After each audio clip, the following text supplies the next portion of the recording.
അപ്പൊ മക്കളെ ഒരുപോലെ കരുതണം. ഞാൻ എൻ്റെ ജീവിതാനുഭവത്തിൽ നിന്ന് പല കാര്യവും പറയാറുണ്ട്. ഇപ്പോഴും ഞാൻ ഓർക്കുന്ന മിക്കടത്തും പ്രസംഗിച്ചിടത്ത് ഞാൻ പ്രസംഗിക്കാറുണ്ട്.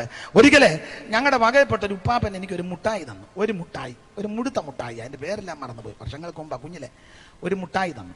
ഞാൻ ആ മുട്ടായി ആയിട്ട് വീട്ടിൽ വന്നപ്പം, വഴി വെച്ചാ തന്നത്, അതുമായിട്ട് വീട്ടിൽ വന്നപ്പം എൻ്റെ കയ്യിലൊരു അമ്മ ചോദിച്ചു എന്ത് പാടാന്ന് ചോദിച്ചു. ഞാൻ പറഞ്ഞു മുട്ടായിയാ, ഇനി കൊണ്ടുവരാൻ പറഞ്ഞു. എത്ര എണ്ണം ഉണ്ട്? ഒന്നേ ഉള്ളൂ, ഇങ്ങോട്ട് കൊണ്ടുവരാൻ പറഞ്ഞു. ഞാൻ ആ മുട്ടായി കൊണ്ട് അമ്മയുടെ കൈ കൊടുത്തു. ഞാനത് തുറന്നേച്ച് എനിക്ക് തരുവന്ന്. അമ്മയെ തുറന്നേക്കിയപ്പോൾ ഒരു മുട്ടായി. ഇപ്പോഴും ഞാൻ മറന്നിട്ടില്ല. അകത്ത് പോയി എന്നോട് പറഞ്ഞൊരു പിച്ചാത്തി എടുത്തുകൊണ്ട് വരാം. പിച്ചാത്തി കൊണ്ടുവന്ന്, പഴയ വീടാണ്, എൻ്റെ അരപ്ലേസിൻ്റെ വാതിക്കലോട്ട് ഈ കടലാസി മുട്ടായി പോയി ചേച്ചി. ഞാൻ നോക്കി നിൽക്കുക. അമ്മ ഈ പിച്ചാത്തി ഇങ്ങനെ വെച്ചിട്ട് കൈ കൊണ്ട് 4ആയിട്ട് പൊളന്നു ഒരു മുട്ടായി, ഇങ്ങനെ നെടുകയും കുറുകയും ഓരോ അടി അടിച്ചപ്പോൾ ഇത് 4ആയിട്ട് പൊളന്ന് നിവർത്തിച്ചാൽ ഒരു കഷണം എനിക്ക് തന്നു. അപ്പോൾ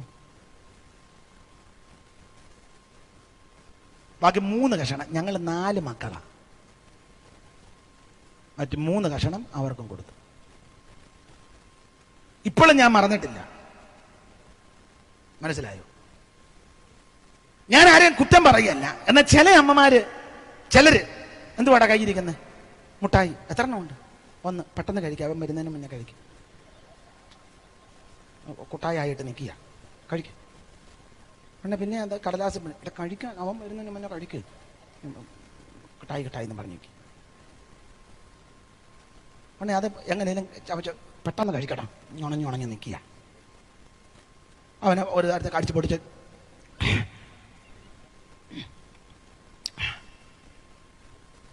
ലാസ്റ്റ് വിഴുങ്ങിയപ്പം മറ്റവൻ കയറി വരുന്നു. ഈ പിള്ളേരല്ലേ, ഇവൻ വിഴുങ്ങിയവൻ. മറ്റവൻ ചോദിക്കും എന്തുവാടാ അലോക്യമായി. ചെറിയ വിഷയമെന്ന് തോന്നിയാൽ പ്രശ്നമായില്ലേ? അല്ലെ പിന്നെ അവന് മുട്ടായി മേടിച്ചു കൊടുക്കണം, അല്ലെ ഇവനെ ഇടിക്കും. അപ്പൊ അവൻ കയറി അവനെ ഇടിക്കും. അമ്മ ഇതിനിടയിൽ കയറും, തള്ളയുടെ മുതുകിനിട്ട് മൂത്തവനൊരു ഇടി ഇടിക്കും. നിങ്ങൾ ഒറ്റ വരുത്തിയ ഉദാഹരണമാണ്. ഞാനിനി എൻ്റെ അനുഭവത്തിൽ നിന്ന് പറയാം, അതും പറയാം. ഈ ദൈവമക്കള് പലയിടങ്ങളിലൊക്കെ ശുശ്രൂഷയ്ക്ക് എന്നെ വിളിക്കാറുണ്ട്, പോകാറുണ്ട്. വിശേഷിച്ച് വെളിനാടുകളിലൊക്കെ പോകുമ്പം എന്തെങ്കിലും സാധനങ്ങൾ മേടിച്ചാൽ, ഇപ്പോഴും നിങ്ങൾ ചിലപ്പോൾ ഉൾക്കൊള്ളത്തില്ലെന്ന് എനിക്കറിയാം, നിങ്ങൾ പലരും ഉൾക്കൊള്ളുകയല്ലെന്നും എനിക്ക് വിഷയമല്ല. ഞാൻ ഇപ്പോഴും അങ്ങനെയുള്ള എന്തെങ്കിലും സാധനം മേടിച്ചാൽ അവർ 4 എണ്ണം മേടിക്കും. അമ്മ പഠിപ്പിച്ചതാ. ഉദാഹരണം, ബെഡ്ഷീറ്റ് മേടിക്കുകയാണ്, ഇപ്പോഴും ഞാൻ 4 എണ്ണം മേടിക്കും.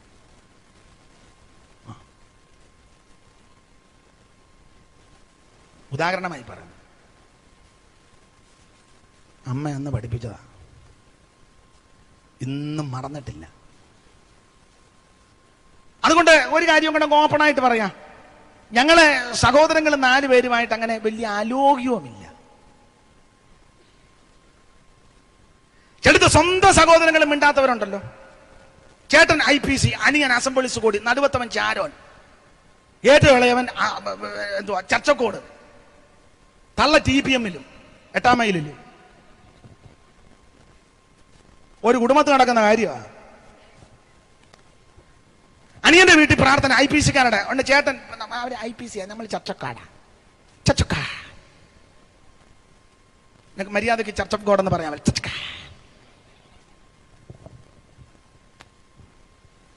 അസംബ്ലി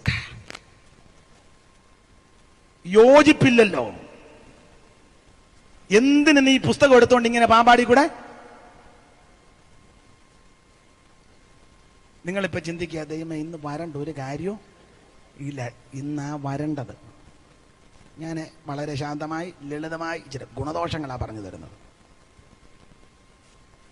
വേറെ കൃത്യം പാടില്ല. ഒരുപോലെ കരുതണം, സ്നേഹിക്കണം. ഒരു ചെറിയ പ്രശ്നം വചനത്തിൽ നിന്ന് തന്നെ പറഞ്ഞു തരാം. അപ്പൻ എല്ലാവരേക്കാളും ഇഷ്ടപുത്രനായതുകൊണ്ട് നിലയങ്കം ഉണ്ടാക്കി കൊടുത്തു യോസേപ്പിന്.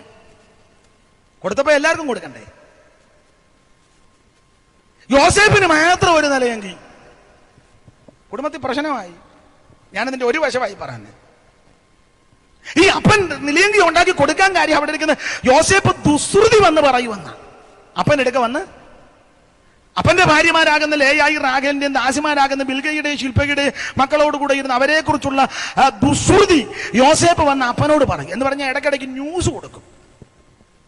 അങ്ങനെ നമ്മുടെ ഇടയിലും ആൾക്കാരുണ്ട്. സെൻട്രൽ പാസ്റ്ററോട് ഇടയ്ക്കിടയ്ക്ക് ന്യൂസ് കൊടുക്കുന്ന സെൻട്രലിലെ തന്നെ വേറെ പാസ്റ്റർമാരുണ്ട്. സെൻട്രൽ പാസ്റ്ററുടെ വീതി ഓവർസിയറിലൊക്കെ ചെന്ന് ന്യൂസ് കൊടുക്കും ഇടയ്ക്കിടയ്ക്ക്. കൂട്ടുവിശ്വാസിയുടെ വേലക്കാരുടെ പ്രസിഡന്റിനോട്. ലോക്കൽ സഭയിലാണെങ്കിൽ പാസ്റ്ററോടും അമ്മാമ്മയോടും ചെന്ന് ഇടയ്ക്കിടയ്ക്ക് മറ്റ് വിശ്വാസികളുടെ പാടില്ല, പ്രശ്നമുണ്ടാകും. പാസ്റ്റർമാരത് കേൾക്കുകയും ചെയ്യരുത്. ഞാൻ ഒരു ചെറിയ കൂട്ടായ്മ തിരുവല്ലാണ്, ഞാൻ കൂടെ ഞങ്ങളുടെ എൻ്റെ അടുക്ക് ഒരെണ്ണത്തിന്റെ കാര്യം വന്ന് പറഞ്ഞേക്കരുത്. അതിന് ഞാൻ ശരിയാക്കും. വചനം ശുശ്രൂഷിക്കുമ്പോൾ ദൈവാത്മാവ് തരുന്ന നടത്തിപ്പിൽ ശുശ്രൂഷിക്കും. ഇത് കേൾക്കരുത്. ഇനി അഥവാ ചില സന്ദർഭങ്ങളിൽ കേൾക്കേണ്ടി വരും, അതനുസരിച്ച് ഇടപെടരുത്. രണ്ട് ഭാഗവും കേൾക്കണം. അതെ, അപ്പൻ ഇഷ്ടപുത്രനായതുകൊണ്ടും രാഹേലിൽ കൂടി ജനിച്ച കുട്ടി ആയതുകൊണ്ടും ഒരു നിലയെങ്കി കൊണ്ട് കൊടുത്ത് അന്ന് മുതൽ കുടുംബത്തിൽ പ്രശ്നമാണ്. വേറുകൃത്യം പാടില്ല. അതുകൊണ്ട് മാതാപിതാക്കളോട് ഒരിക്കൽ കൂടി ഒരു സന്ദേശം പറയാം. അവൻ ദൈവം നിനക്ക് തന്ന കളറുള്ളത് കാണും, കളറില്ലാത്ത കൊച്ചു കാണും, കഴിവുള്ള കൊച്ചു കാണും, കഴിവില്ലാത്ത കൊച്ചു കാണും, കാശുള്ളവൻ കാണും, കാശില്ലാത്തവൻ കാണും. വേറുകൃത്യം പാടില്ല. ദൈവം തന്ന തലമുറ ഒരുപോലെ കരുതിക്കോണം. അതാണ് പിതാക്കന്മാർക്ക് മാതാപിതാക്കൾക്കുള്ള സന്ദേശം.